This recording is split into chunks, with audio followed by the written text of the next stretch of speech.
Bienvenue dans cette nouvelle édition du QG Week-end. À la une de l'actualité, marche pour la paix en Centrafrique. Ce samedi, des milliers de personnes ont défilé dans les rues de Bangui, la capitale. Autorités politiques et religieuses ont pris part à ce rassemblement.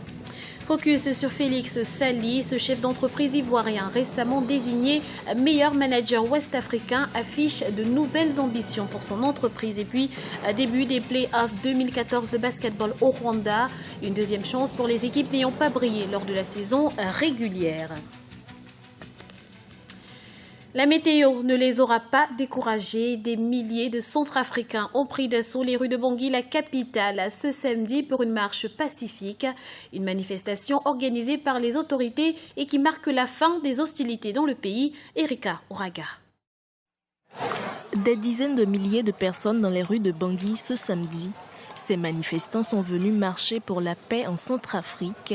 Cette marche pacifique organisée par le gouvernement de transition a été initiée pour célébrer les accords de paix signés fin juillet à Brazzaville entre les autorités centrafricaines, les anti-Balaka et les membres de la Séléka. C'est aux Centrafricains de trouver la solution, la réponse à la crise centrafricaine, de montrer un peu leur maturité face à la communauté internationale qui essaye de nous soutenir depuis le déclenchement de cette crise-là. Maintenant, qu'il y ait une marche pour la paix à Bangui, est-ce qu'elle est opportune? Est-ce que pendant qu'on est dans une crise institutionnelle, le Premier ministre n'a pas été nommé, un nouveau gouvernement n'a pas été mis en place, est-ce que cette marche-là participe vraiment à apaiser le climat? L'ancien Premier ministre centrafricain André Nzapayeke a démissionné mardi 5 août 2014. Une démission qui intervient à la suite de la signature des accords de la fin des hostilités en Centrafrique. En demandant la démission de l'ancien Premier ministre et de son gouvernement, il aurait fallu, et peut-être judiciaire le plus rapidement, nommer ce nouveau Premier ministre pour justement entamer les négociations, les différentes feuilles de route arrêtées à Brazzaville qui permettraient un peu au pays de sortir un peu de cette longue crise.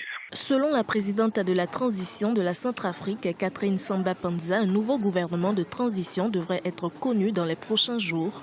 Un gouvernement qui aurait à charge de poursuivre le processus de paix en République centrafricaine. En Guinée, le bras de fer entre opposition et gouvernement risque de refaire surface.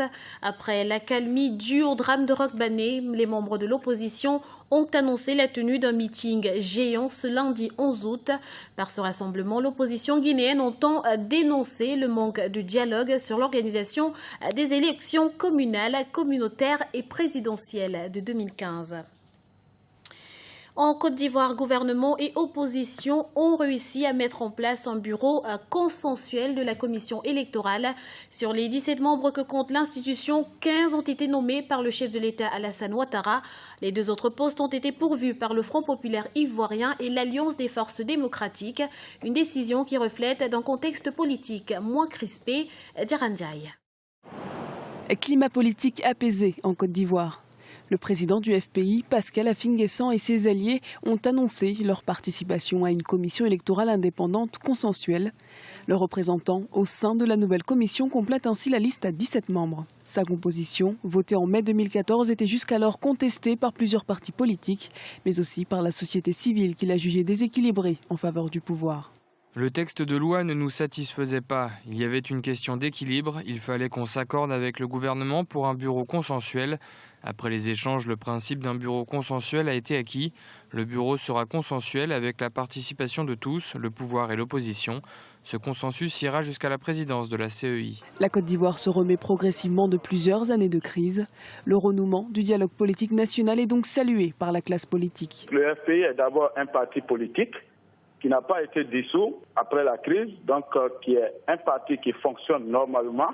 Il est bon que ce parti politique puisse intégrer tous les instruments de gestion du pouvoir, de gestion des élections et de gestion même de toutes les autres questions qui peuvent intéresser la vie de la nation. Les membres de la commission centrale de la CEI prêteront serment le lundi 11 août devant le Conseil constitutionnel.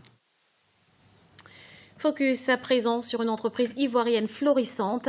Après plusieurs années d'exercice, Universal Services Company bénéficie aujourd'hui d'une expertise certaine.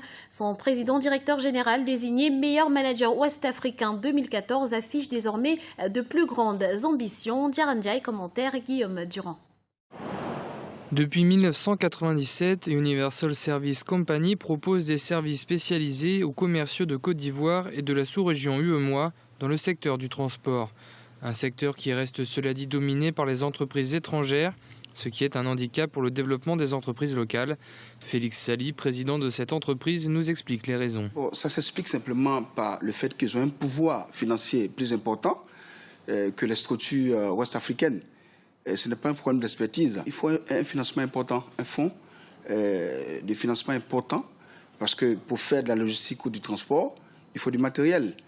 Et pour acquérir ces matériels-là, il faut vraiment des banques qui te soutiennent. Universal Services Company propose une expertise dans les domaines du transport maritime, aérien ou encore ferroviaire. Un travail qui a valu à son PDG d'être désigné meilleur manager d'entreprise ouest-africain. Une nouvelle distinction qui motive d'ailleurs les ambitions de la société.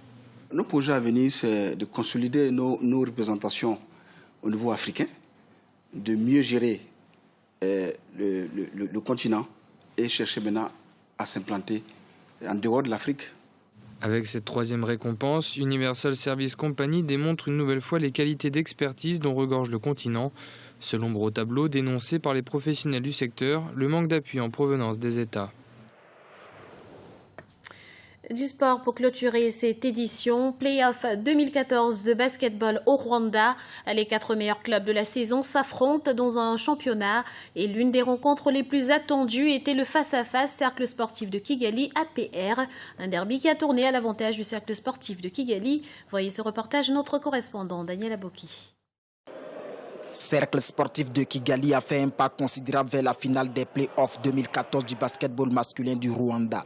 L'équipe vice-championne a dominé la formation de l'APR 95 contre 85 le vendredi 8 août 2014 à Kigali. Et pourtant, c'est le club de l'APR qui a dominé le premier quart-temps, 27-25. Mais Cercle Sportif de Kigali a renversé la tendance en remportant les 3 derniers quart-temps. Les Rouges et Noirs de Kigali se sont montrés plus précis au niveau des lancers francs et des paniers à 3 points. Une victoire précieuse pour la suite de la compétition. Si on continue comme ça, comme on a joué aujourd'hui, je pense que demain, on aura la deuxième victoire et on est qualifié en finale. Le titre de la saison régulière 2014 de basketball masculin du Rwanda a échappé de justesse à l'équipe du Cercle Sportif de Kigali. Les Playoffs 2014 sont donc pour le club une occasion pour sauver cette saison. Et on nourrit déjà le rêve de remporter le trophée de la compétition. Vu qu'on n'a pas pu remporter le championnat, on a été le deuxième et ça nous a surpris.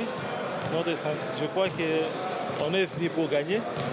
C'est pourquoi on a livré un bon match. Et j'espère qu'on va aller jusqu'au bout.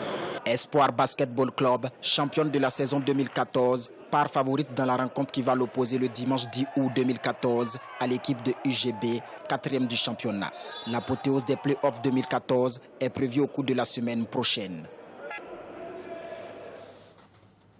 C'était le journal de la rédaction. Nous vous remercions pour votre fidélité. Retrouvez dans un instant une nouvelle édition du QG Weekend sur Africa 24.